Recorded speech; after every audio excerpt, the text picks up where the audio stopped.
pecador, mas tu perdón me liberó. Muerto estaba en mi interior, me escondía de ti, Señor, mas tu perdón me liberó. Tu voz me habló y a la muerte venció. Tu voz oía, tu sangre me rescató. Tu voz me habló y a la muerte venció. Glorioso día, tu sangre me rescató.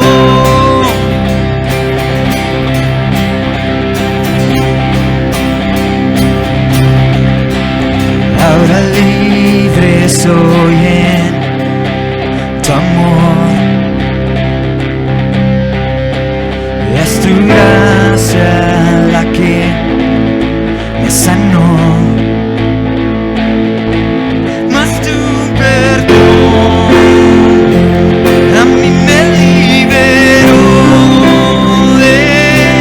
Tu voz me habló y a la muerte venció. Glorioso día, tu sangre me rescató. Tu voz me habló y a la muerte venció. Glorioso día, tu sangre me rescató.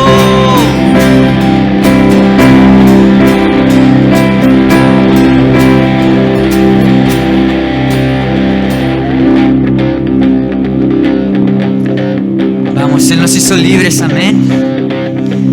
De mi pecado me rescataste, en tu gloria cadenas se rompen. Vivía solo y sin consuelo, ahora soy ciudadano del cielo. Tú me sanaste estando herido, Jesús, por tu amor yo respiro. Tengo un futuro, ahora veo, porque tu voz me habló y a la muerte venció. Glorioso día, tu sangre me rescató. Tu voz me habló y a la muerte venció.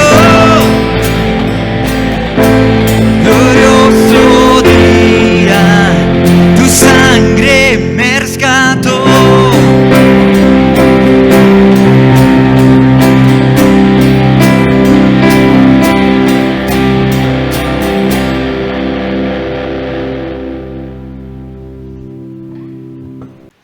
Familia Adonai, nos da mucho gusto poder estar con ustedes en esta mañana. Vamos, ¿por qué no sigues cantando? ¿Por qué no sigues adorando a nuestro Señor con esta nueva canción llamada Tumbas hechas jardines?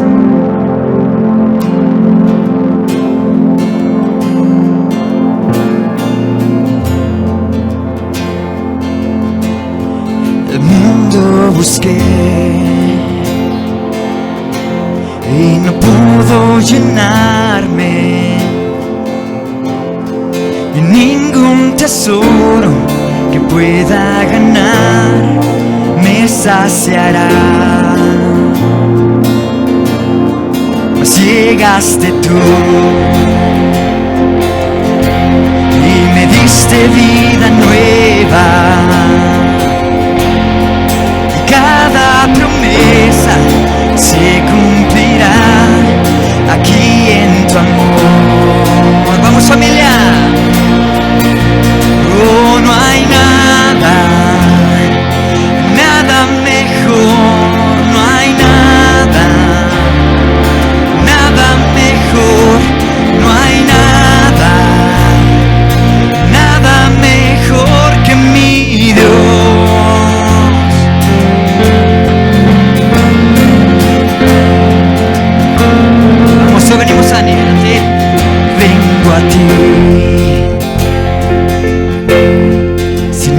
sin reservas. Cada fracaso has visto, Señor, y aún tu amigo soy. Porque el Dios de los montes es el Dios de los valles. No hay lugar que me pueda alejar de tu gracia y amor. Oh, no hay nada, nada mejor, no hay nada, nada mejor, no hay nada, nada mejor que mi Dios. Vamos una vez más. Oh, No hay nada, nada mejor, no hay nada, nada mejor, no hay nada, nada mejor que mi Dios. cambias lamento en danza, de cenizas traes vida, cambias culpa por gloria, sé que solo tú lo harás. Cambias lamento en gozo, de cenizas traes vida, cambias culpa por gloria, sé que solo tú lo harás. Vamos a las tumbas, de las ruinas y tumbas nacen nuevos jardines, resucitas los huesos, sé que solo tú lo harás, sé que solo tú lo harás. Oh, no hay nada, nada mejor, no hay nada, nada mejor, no hay nada, nada mejor que mi Dios. Oh, no hay nada, nada mejor, no hay nada, nada mejor, no hay nada, nada mejor que mi Dios. De las ruinas y tumbas nacen nuevos jardines, resucitas los huesos, sé que solo tú lo harás. De las ruinas y tumbas nacen nuevos jardines,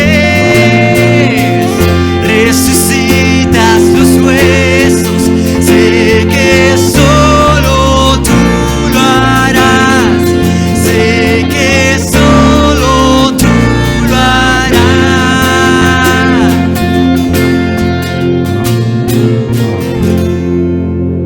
Y solo Él lo va a hacer.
abres camino, cumples promesas, luz en tinieblas, mi Dios, así eres tú.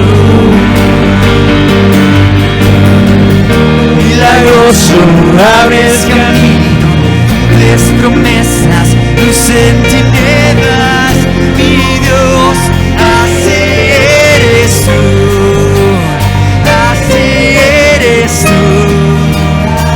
Así eres tú, así eres tú, mi Dios, así eres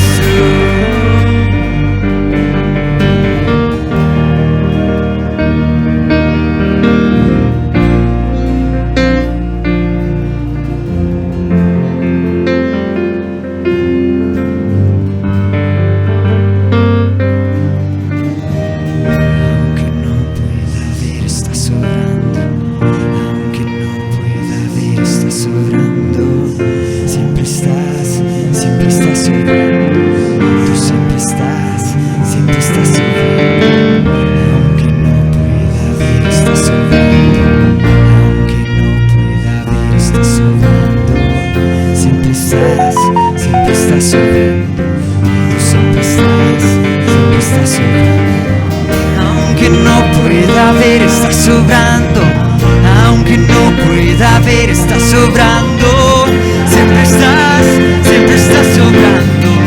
Vamos a ver, cántalo con nosotros. Aunque no pueda ver, estás sobrando, aunque no pueda ver, estás sobrando, siempre estás sobrando, tú siempre estás,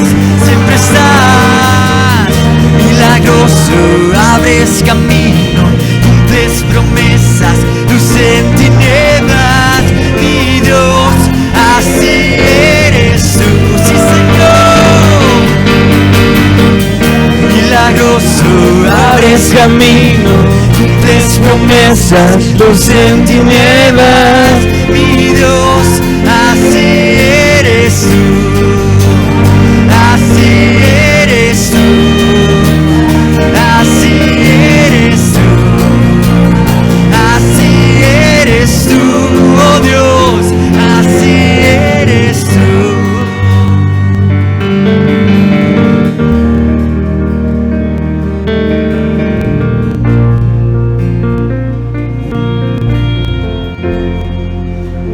Así eres tú, Señor.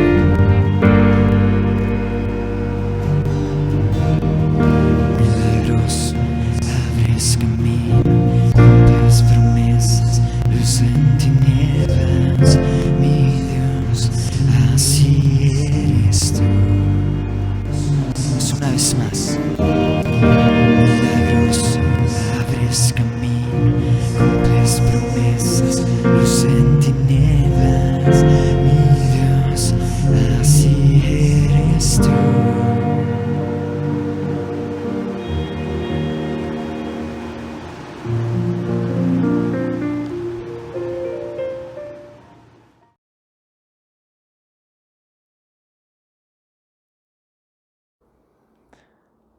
Bueno, pues ya estamos listos para dar inicio a nuestra serie, Su Iglesia, Mi Iglesia, Nuestra Iglesia. Estamos contentos porque, bueno, Dios nos ha permitido meditar en diferentes porciones de las Escrituras que tienen que ver con esta pandemia. Pero ¿tendrá que ver con esta pandemia un tema como el de la iglesia? Creo que sí, definitivamente sí. Y hay muchos aspectos prácticos que estaremos viendo respecto a la vida de la iglesia que tienen que ver con estos tiempos. Sin embargo, permítame decirle que aunque el día de hoy estaremos hablando de un tema aparentemente muy teológico, muy doctrinal, es muy práctico. Porque si no nos queda claro esto que vamos a ver hoy, todo lo demás que veremos de la vida de la iglesia no va a tener mucho sentido. Es decir, si no tenemos claro en nuestra vida lo que hoy Dios tiene para nosotros, entonces creo que lo demás sale sobrando. Ya verá por qué, ya lo verá. El día de hoy estaremos hablando de la iglesia. Y por iglesia No me refiero, en ningún momento me refiero ni me referiré a las instalaciones. Las instalaciones donde nos reunimos no es la iglesia. Dios, la Biblia se refiere precisamente a la iglesia como la comunidad de creyentes, de hijos de Dios, de aquellos que han creído, le han recibido a nuestro Señor Jesucristo y que han entregado su vida a Él. Esa es la comunidad que forma a la iglesia. Y sabe, voy a meditar en varios pasajes y quiero que esté muy atento, muy listo, porque lo que hoy veremos, estoy seguro que será muy significativo para todos. Ahora, en la práctica existen varias teorías de quién es el dueño de la iglesia. Y digo en la práctica, aunque lo piensen de otro modo, en la práctica lo manifiestan de estas formas. Miren, la primera de ellas, hay pastores o líderes o personas que se creen dueños de la iglesia, que ningún tornillo, ningún pedazo de papel se mueve sin que ellos lo controlen. Y es que, pues en esos casos, ellos se creen dueños de la iglesia. Y no voy a entrar en detalles para criticarlos ni nada. Usted sabe a qué me refiero. Y usted sabrá en específico, y ellos darán cuentas a Dios respecto al enseñorearse de la iglesia. La Biblia dice algo muy claro, lo vamos a ver. Por otro lado, también existen iglesias que se creen que no necesitan la guía de nadie. No necesitan un pastor porque pues, no lo necesitan ellos se creen autosuficientes. Pero en la Biblia yo no veo iglesias sin pastor. Dios establece pastores para que dirijan a la iglesia y esto es algo muy importante. Pero pues como ellos quieren dirigir la iglesia, pues entonces pues terminan siendo los dueños de la iglesia, los señores de la iglesia, porque no se dejan guiar por Dios. ¿Entiende ya cómo en la práctica hay iglesias así? Gracias a Dios que eso no sucede en nuestra iglesia, ni una ni otra, y espero que nunca suceda. Pero sabe, algo muy importante es entender lo que dice Dios respecto a los pastores y la iglesia, respecto a estar sujetos mutuamente a Dios, porque Él es el dueño, el Señor de la iglesia. Y ahorita lo vamos a ver en específico, pero este pasaje va a ser introductorio a nuestra serie. Primera de Pedro 5, del 1 al 6, dice: ruego a los ancianos, y por ancianos, la Biblia se refiere aquí en el término griego a los presbúteros, en griego, que se traduce como presbíteros. Usted ha conocido ese término, ¿verdad? Se refiere a los pastores. Que están entre vosotros, yo anciano, también con ellos, y testigo de los padecimientos de Cristo, que soy también participante de la gloria que será revelada. Apacentad la grey de Dios que está entre vosotros, cuidando de ella, no por fuerza, sino voluntariamente, no por ganancia deshonesta, sino con ánimo pronto, dice la Biblia. No como teniendo, fíjense lo que dice, no como teniendo señorío sobre los que están a vuestro cuidado, sino siendo ejemplos de la grey. Y cuando aparezca el príncipe de los pastores, vosotros recibiréis la corona incorruptible de gloria. Igualmente, jóvenes, estad sujetos ¿a quiénes? A los presbíteros, a los ancianos. Y todos, dice la Escritura, todos sumisos los unos a los otros. Ay, estas palabras son duras para todos nosotros. Dice, revestidos de humildad. ¿Por qué no dice revestidos? Porque en realidad la humildad no es algo que se nos dé con mucha naturalidad. No es algo espontáneo de ninguno de nosotros. Tenemos que revestirnos de ella, hasta de los más callados. ¿Sí? El ser muy callado o el ser muy pasivo no significa que que esa persona necesariamente sea humilde. Nos invita a ser humildes el Señor. Y ya hablaremos un poco más de la humildad y cómo es necesaria en la iglesia. Sin embargo, dice, fíjense, Dios resiste a los soberbios y da gracia ¿a quién? A los humildes. Por lo tanto, Por lo tanto, dice el versículo 6, humillaos pues bajo la poderosa mano de Dios para que Él los exalte cuando fuere tiempo. Esto es muy importante. En general, pues vemos que los pastores no se deben enseñorear de la iglesia. ¿Estamos de acuerdo? Nadie se debe enseñorear de la iglesia. Porque el dueño, ¿quién es?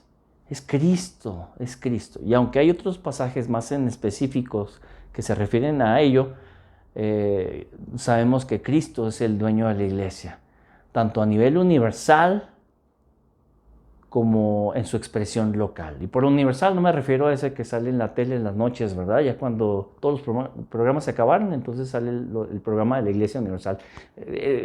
Esa es otra cosa, esa es otra cosa. La Iglesia Universal es aquella formada por todos los creyentes de todos los lugares y de todos los tiempos. Esa es la Iglesia Universal. Solamente nuestro Señor Dios es el que sabe quiénes son parte de esa iglesia en términos generales, independientemente de la denominación, independientemente de ella. ¿Sabe? Esto es algo muy importante. Pero también es importante entender que Dios establece en una expresión de esa iglesia a nivel local. Esas iglesias locales en las cuales se aplica mucho de la vida precisamente que Dios nos ha dado. Y bueno, vamos a meditar en las Escrituras. Aparentemente este mensaje será muy teológico, muy doctrinal, pero es indispensable, es indispensable. Vamos a ver hoy 4 características que definen a nuestra iglesia como una iglesia genuina. Vamos a orar. ¿Parece? Padre, gracias, Señor, por este hermoso domingo en el cual podemos meditar en tu palabra. Gracias, Señor, porque tu palabra es verdad y en tu palabra encontramos vida, encontramos paz, Señor, plenitud de gozo, delicia, Señor, a tu diestra para siempre, si es que caminamos en ella. Gracias, Dios, por tu palabra. Que tu Espíritu Santo nos ilumine, que nos llene, que nos sature, Señor, en cada área de nuestra vida. Nos ponemos en tus manos para que a través de este mensaje, Señor, de tu palabra, y nada más que tu palabra, tú transformes nuestras vidas. En Cristo Jesús. Amén. Amén. Muy bien. Jesucristo es nuestro fundamento. Y esto es algo muy importante. El número 1. Jesucristo es nuestro fundamento. Antes de meditar en el pasaje de Mateo 16, del 13 al 18, que va a aparecer en pantalla, quiero decir el contexto de las palabras de nuestro Señor Jesús en ese diálogo que tiene con sus discípulos. Nuestro Señor Jesús había estado en confrontación, no porque lo quisiera ni que Él la buscara, sino porque esos religiosos de su tiempo estaban buscando atraerlo a su bando. Los fariseos por un lado, los saduceos por otro. Esos fariseos que eran maestros de la ley, esos saduceos que tenían el control, que estaban de cierto modo pues muy en armonía con los gobernantes paganos o los impuestos ahí por los romanos, y esos saduceos pues jugaban el juego, ¿verdad? Y entonces se metían en discusiones teológicas entre unos y otros, y llega nuestro Señor Jesús, se vuelve muy popular y lo querían una de dos: o jalarlo a su bando para jalar mucha gente, o querían que nuestro Señor Jesús pues cayera, ¿verdad? Que no siguiera con su movimiento. Si no estás conmigo, estás contra mí. Así lo veían ellos. Entonces procuraban hacer caer a nuestro Señor Jesús. Y nuestro Señor Jesús, bueno, pues pasaba sus malos ratos y era bien duro con ellos, era duro con esos religiosos. Luego viajó por ahí a la región de Galilea, predicó, alimentó a muchos, cruzó, fue a cierto lugar y luego fue a Cesarea, que es donde acontecen estas palabras con sus discípulos. Dice aquí en Mateo 16, búsquelo en su Biblia, o bueno, lo vamos a ver en pantalla.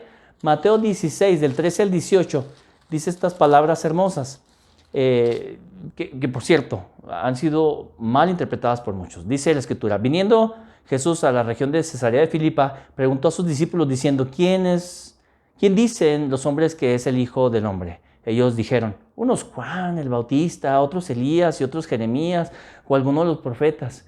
Él les dijo: ¿y vosotros quién decís que soy yo? Respondiendo Simón Pedro, dijo: tú eres el Cristo, el Hijo del Dios viviente. Entonces le respondió Jesús: bienaventurado eres Simón, hijo de Jonás, porque no te lo reveló carne ni sangre, sino mi Padre que está en los cielos. Y yo también te digo que tú eres Pedro, y sobre esta roca edificaré mi iglesia, y las puertas del Hades no prevalecerán contra ella. Y a ti te daré las llaves del reino de los cielos, y todo lo que atares en la tierra será atado en los cielos, y todo lo que desatares en la tierra será desatada en los cielos. ¿Sabe? Estas palabras son muy importantes porque han sido malinterpretadas por muchos años, por muchos siglos, por algunas corrientes. Para interpretarla es importante visualizar el momento a nuestro Señor Jesús dialogando con sus discípulos, dirigiéndose a cada uno de ellos. ¿Sí? Imagínense a Jesús platicando con ellos. Imagínenselo, esto es algo muy importante. Y diciéndoles: ¿quién dicen los hombres que es el Hijo del Hombre? ¿Quién dicen? Les está preguntando. Imagínenselos a ellos alrededor de Jesús y diciéndole: Juan el Bautista. Y otros diciendo: Elías. Otro de ellos, ¿no? Jeremías o alguno de los profetas, tal vez dice otro de los discípulos. Y en eso les contesta Jesús: ¿y ustedes quién piensan que soy, hombre? Díganme, ¿qué piensan que soy? Y en eso, Simón Pedro, le respondió: tú eres el Cristo, el Hijo del Dios viviente. Eso es algo muy importante, ¿eh? Porque cuando Pedro lo dijo en ese diálogo que tenía con sus discípulos, seguramente, después de haber estado volteando a ver a cada uno de los que hablaba, volteó a ver a Pedro y le dijo: eso no te lo ha revelado ni carne ni sangre, Pedro. Nadie te lo ha revelado, sino mi Padre que está en los cielos. Y déjame te digo, ¿sí? Y tienes que visualizarlo frente a Él, que tú eres Pedro. Pedro, en griego es Petros, que significa piedra, una piedrecita así.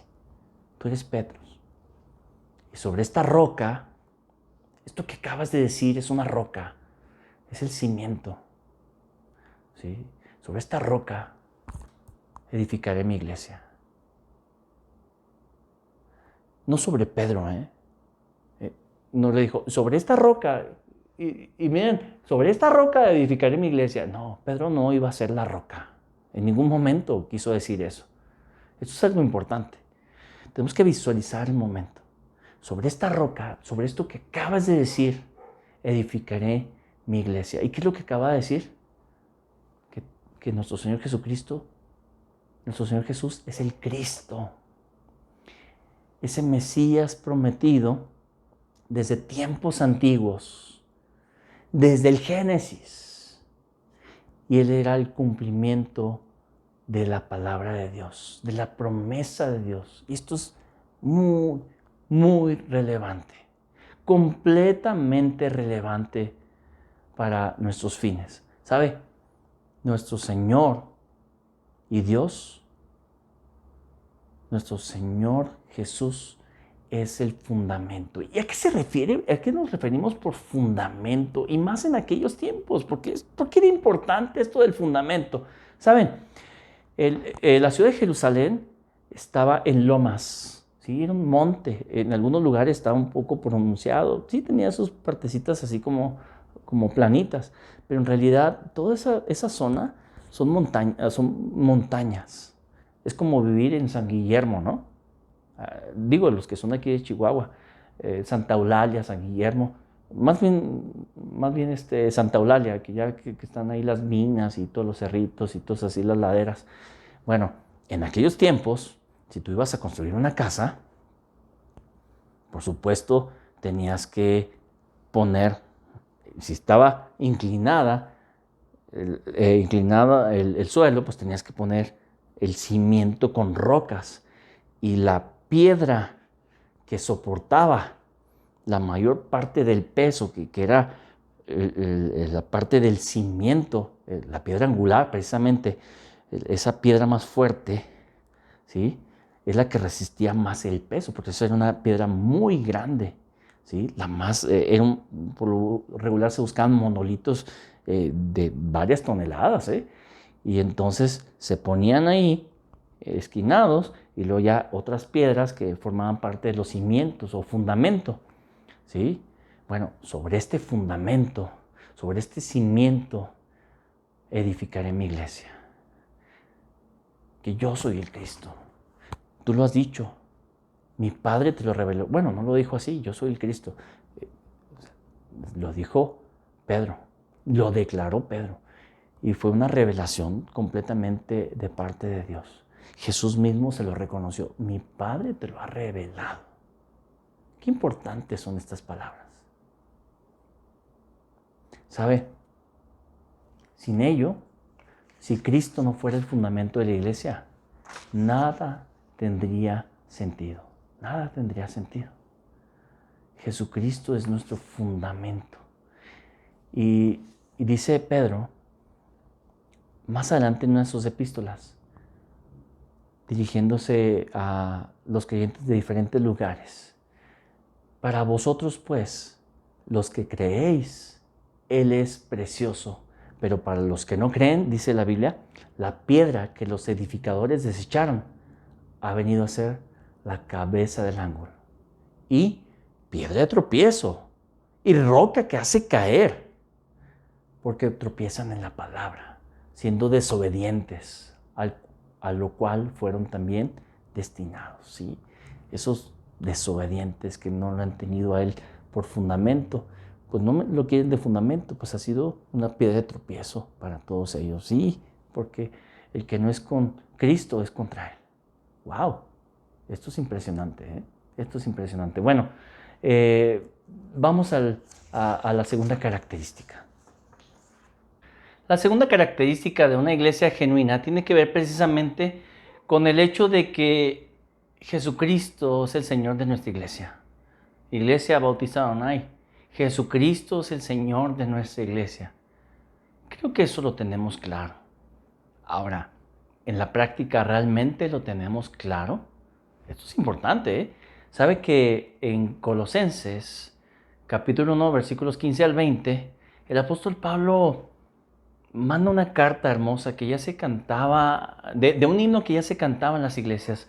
No sé si esas palabras las pusieron los hermanos de las iglesias a este himno después de la carta de Colosenses, o si ellos ya la cantaban y Pablo la toma estas palabras del himno y las incluye en su carta. No estoy seguro. Bueno, no están seguros los eruditos, mejor dicho. Ellos son los que no están seguros cuál fue primero, si el huevo o la gallina. Bueno, sabemos que primero fue la gallina, ¿verdad? Porque Dios creó a todos los animales. Pero en este caso, lo importante es que Dios es quien lo revela. Dios lo revela. Y dice la escritura en Colosenses 1:15, Él es la imagen del Dios invisible, el primogénito de toda creación. Por primogénito, el vocablo griego es prototokos, precisamente de donde viene esa palabra muy conocida para nosotros como prototipo. Él es prototokos, pero no se refiere al hecho de que sea el primogénito nada más así como algo creado. No, nuestro Señor Jesús fue eterno. La esencia de Jesús, esa naturaleza divina era eterna, pero Jesús como tal, pues viene a nacer de una virgen. Ese verbo se encarna y entonces adquiere también la naturaleza humana y ahora nace nuestro Señor Jesús. Bueno, dice, Él es la imagen, ¿sí?, del Dios invisible. Eso que no podemos ver de Dios, lo podemos ver en Cristo. Cuando le preguntaron a aquel teólogo alemán que si en qué Dios creía, de tantos que hay, y él le dijo, pues yo creo en el Dios que me revela, Jesús de Nazaret. ¿Sabe? Porque nuestro Señor Jesús es la imagen del Dios invisible. Nuestro Señor Jesús decía, el que me ha visto a mí, ha visto al Padre. El que me ha visto a mí, ha visto al Padre. Él es la imagen del Dios invisible, el primogénito. Y por primogénito, esta función era muy importante debido precisamente a que los primogénitos tenían un lugar especial en las familias. Entre los hijos era quien tenían más autoridad incluso sobre sus hermanos. Por eso yo me tengo que sujetar a mis hermanas, a mi hermano también, ¿verdad? Porque yo soy el menor de mis hermanos y siempre tuve que hacerlo así. Pero no en todos los casos sucede, ¿eh? No en todos los casos se da. Algo bonito de esto es que los primogénitos siempre cuidan a los más chicos. Eso es algo muy bonito. Y algo bonito también es que los primogénitos les toca también, pues, enfrentar algunas cosas duras, pero también les toca disfrutar de algunos privilegios que no los disfrutan los más chicos. Así es que todo tiene sus privilegios. Pero independientemente de las situaciones entre hermanos, de todas las familias, esta palabra, según algunos eruditos, la idea de aquí es que él tenía autoridad sobre todos. ¿Por qué? Porque es el primogénito de toda la creación, ¿sí? Y dice el versículo 16, porque en él, en Jesucristo, fueron creadas todas las cosas, las que están en los cielos y las que están en la tierra, visibles e invisibles, sean tronos, sean dominios, sean potestades. Todo fue creado por Él y para Él, dice la Escritura. Y Él es antes de todas las cosas y todas las cosas en Él subsisten.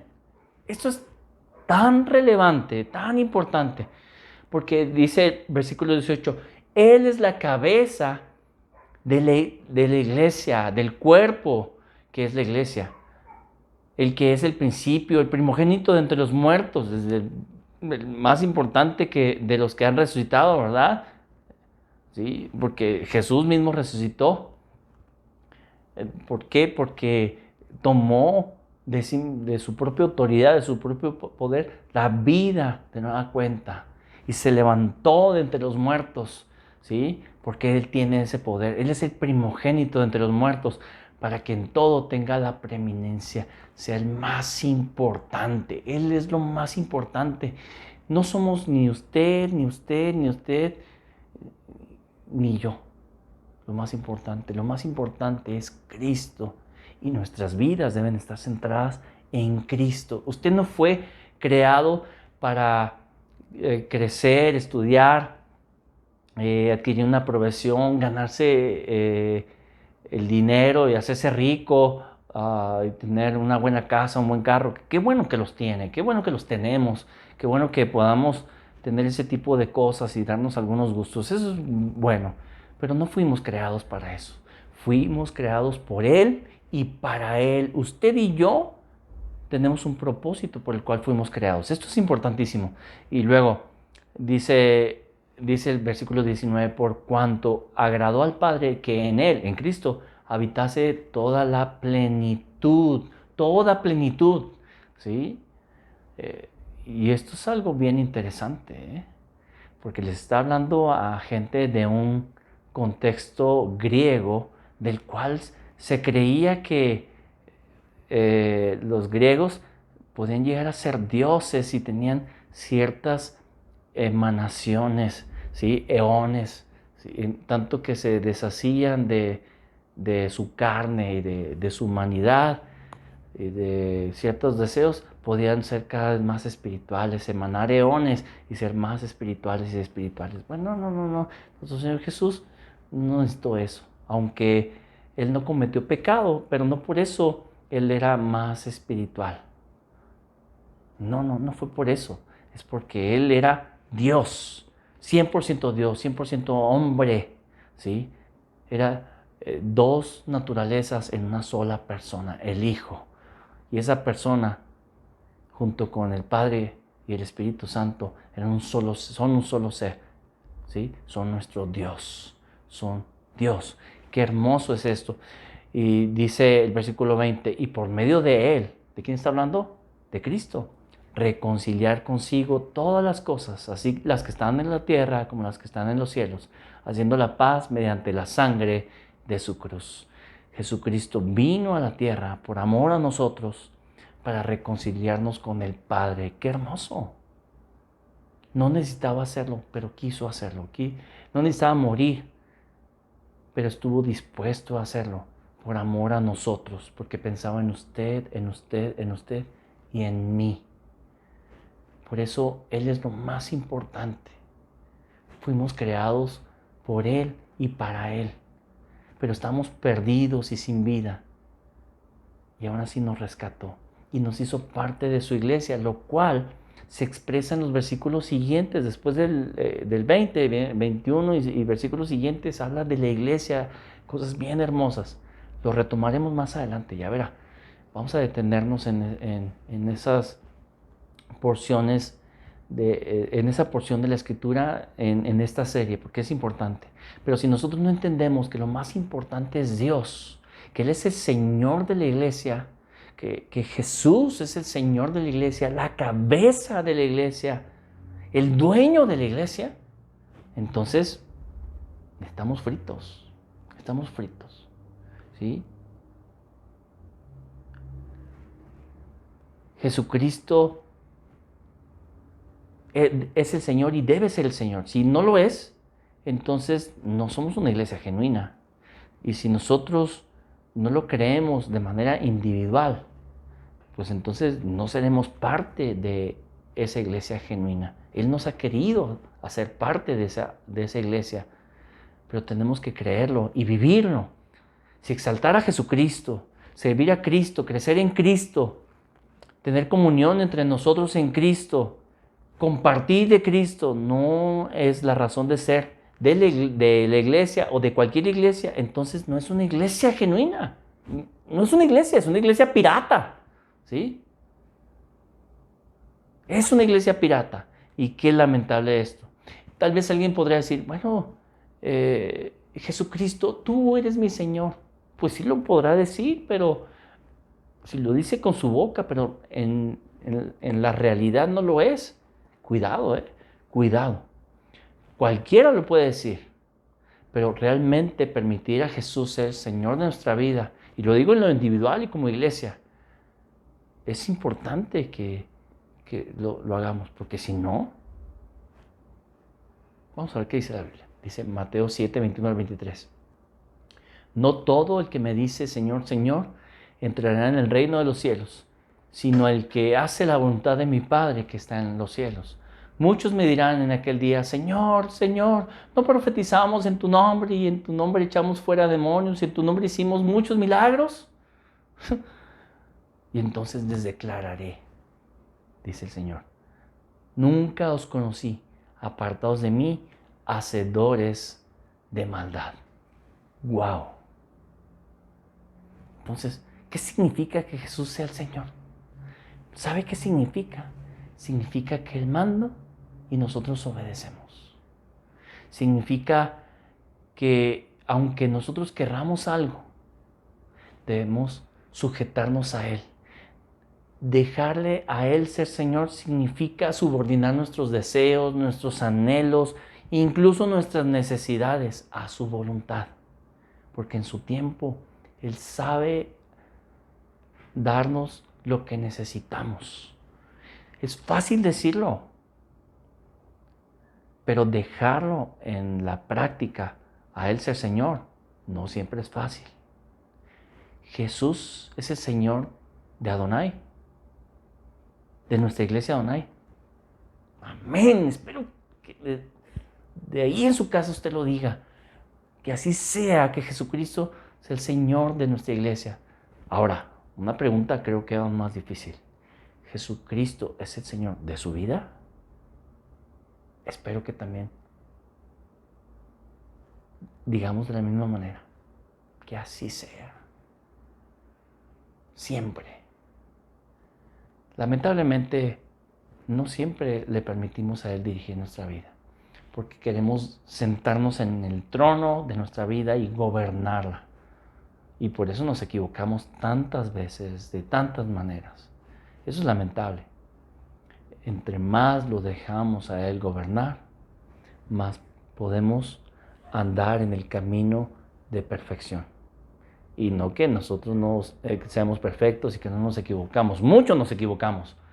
Pero tenemos que dejarle a Él ser Señor de todas las áreas de nuestra vida, en lo individual y como iglesia. ¿Estamos de acuerdo? Esto es importante. Ok, vamos, seguimos adelante. Tercera característica. Si somos una iglesia genuina, Jesucristo nos ha dado su voluntad. Y entonces, si nos ha dado su voluntad, pues vivamos en ella. Algunos dirán, pero es que solamente yo tengo la palabra de Dios y nadie la puede interpretar. Porque si hay grupos y persisten grupos grandísimos que dicen que nosotros somos los portadores de las Escrituras y nada más nosotros podemos interpretarla. Qué lamentable es eso. Porque la Biblia, Dios mismo dice otra cosa. Y si no dicen lo de Dios, entonces están diciendo algo de quién sabe quién, ¿verdad? Pero de Dios no. De Dios no. Dice la Biblia en 2 de Pedro 1, 19 al 21.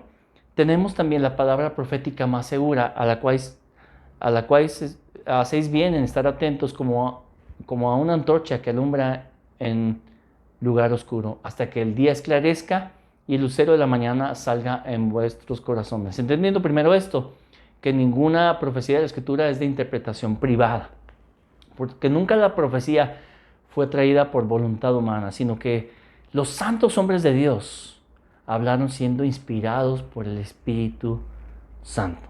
Por supuesto, eso sí, requerimos forzosamente la intervención del Espíritu Santo. Cualquiera la puede interpretar. Cualquiera. Usted y yo. Solamente necesita algo. El único requisito que necesita es ser un hijo de Dios y tener el Espíritu de Dios dentro de usted. ¿Sí? Bueno, ese es el más importante. ¿Sí? Si no tiene ese, olvídese. No va a poder interpretarla correctamente. No va a poder. Dice la Escritura, por una razón. 1 Corintios 2:14 dice, porque el hombre natural no percibe las cosas que son del Espíritu de Dios, porque para él son locura. Y no las pueden entender porque se han de discernir, fíjese bien, espiritualmente. Eso es importante, trascendente. Es vital la presencia del Espíritu Santo para poder interpretar las Escrituras. Ahora, por supuesto, tenemos que interpretarla adecuadamente considerando el propio contexto de los escritores en aquel tiempo cuando emitieron estos escritos que hoy conocemos como la Biblia. Tenemos que conocer su contexto, esos primeros receptores a quien se los daba, ¿sí? Tenemos que entender cuál es el mensaje para ellos, porque son principios universales que Dios quiere que nosotros también apliquemos. ¿Sí? Pero si no los entendemos primero como ellos lo entendieron, entonces nosotros fallaremos. Porque si queremos entenderlo primero, directamente de aquí para acá, sin primero entender qué les quiso decir a ellos, muy posiblemente nos vamos a equivocar. ¿Sí? Primero tenemos que entender el mensaje dentro de su contexto para los originales y luego, ahora sí, aplicarlo a las situaciones nuevas para hoy. Y cuando entendemos su voluntad, ¿qué debemos hacer? Aplicarla. Eso es lo más difícil. Eso es lo más difícil. Porque a veces entendemos la voluntad de Dios, nuestro problema es vivir la voluntad de Dios. Ay, Señor. Pidamos al Señor que nos ayude a vivir en su voluntad. Amén. Eso es importante. Bueno, ok.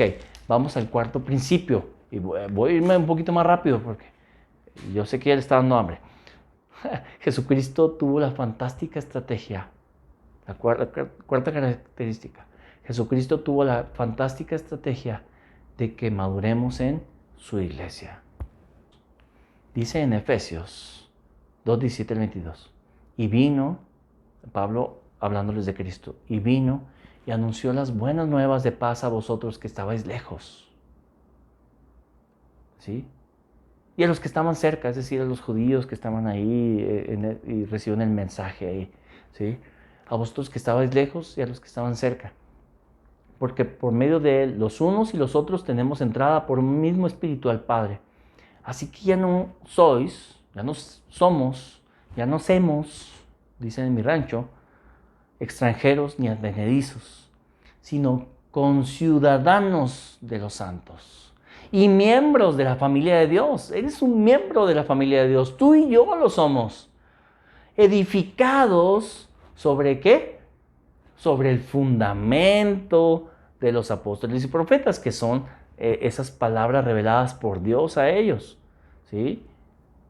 Siendo la principal piedra de ángulo, ¿recuerdan lo que habíamos dicho en el primer punto?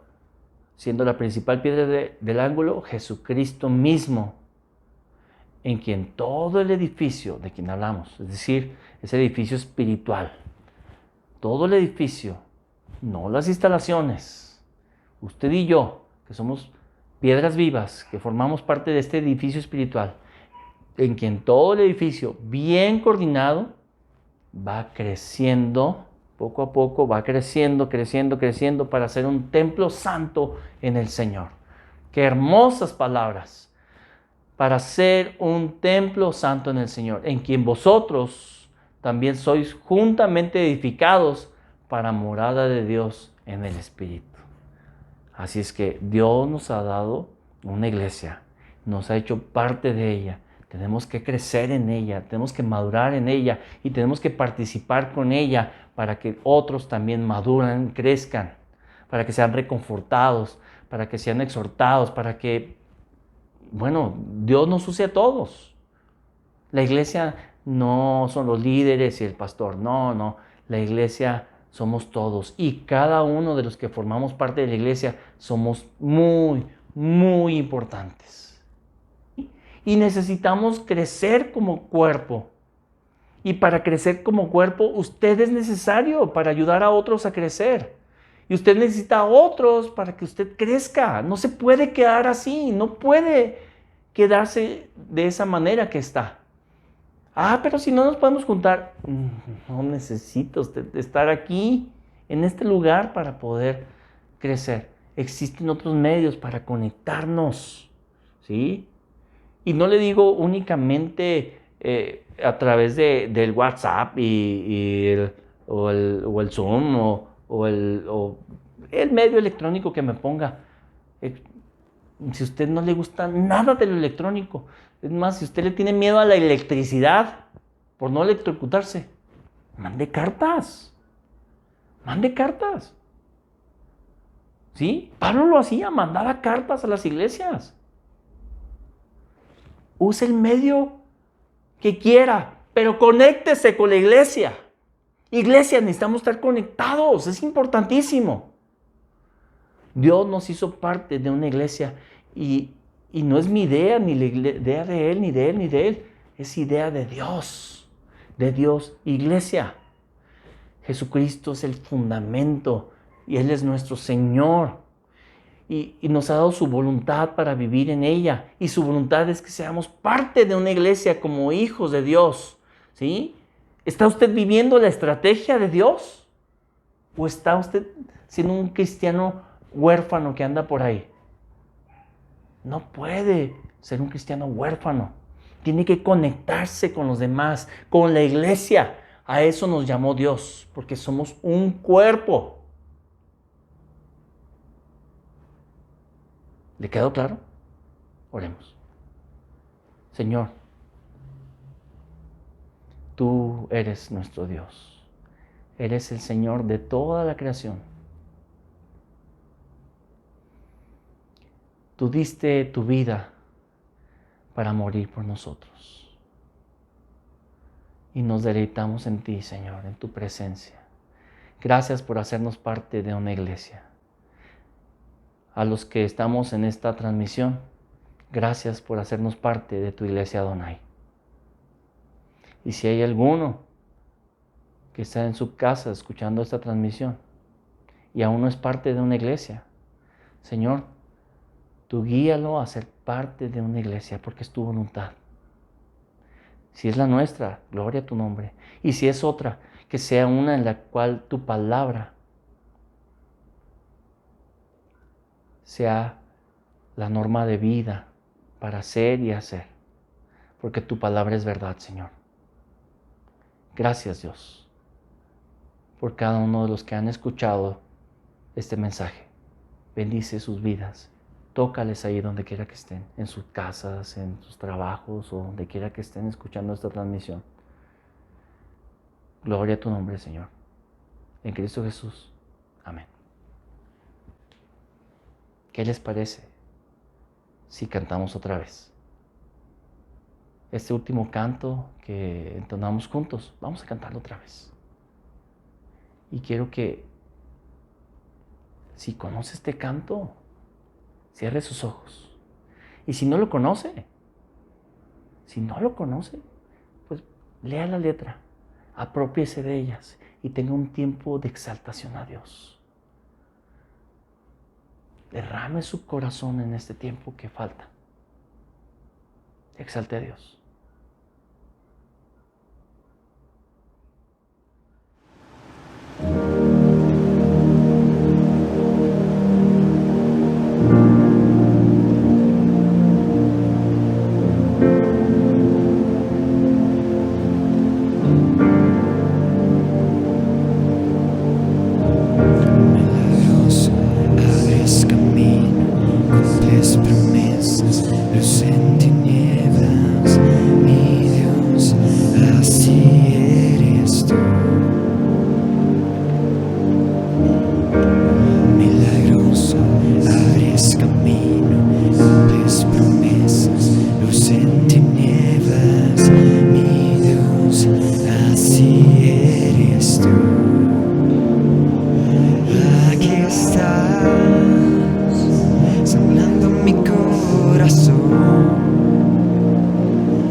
Abres camino, pues promesas, luz en tinieblas, mi Dios, así eres tú. Vamos, iglesia, cántalo. Milagroso, abres camino, cumple promesas, luz en tinieblas, mi Dios, así eres tú.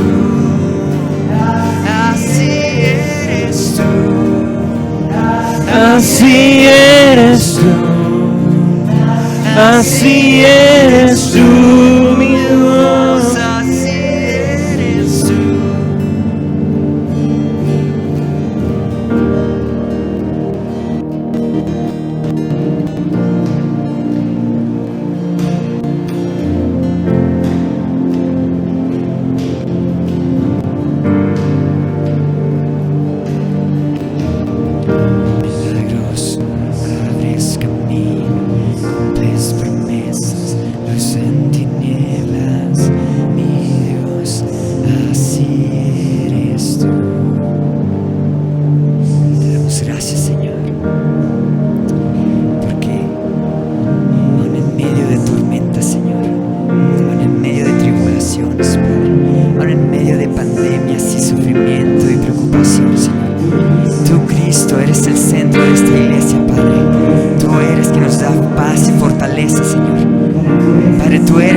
Abriendo caminos, Señor, en medio de tempestad, Padre.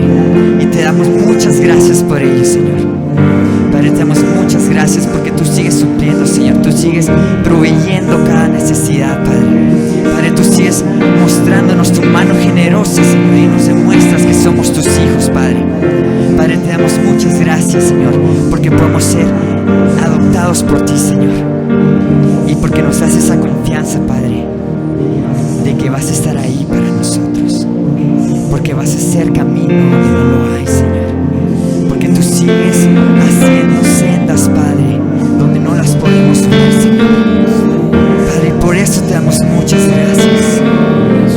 Por eso te damos muchas gracias y te damos toda la honra, Señor, toda la gloria, Padre, porque solo tú lo mereces, Señor, porque solo tú eres digno, Señor. Vamos, ¿por qué no cantas con nosotros una vez más, milagroso?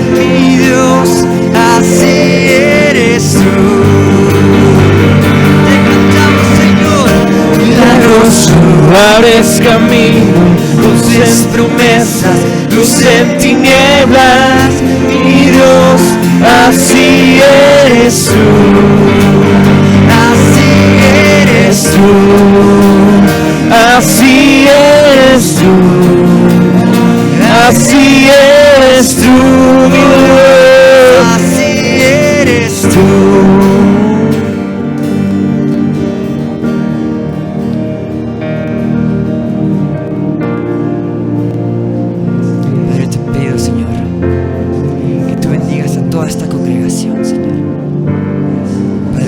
Sido fiel, Padre, sigue siendo durante esta semana, Señor.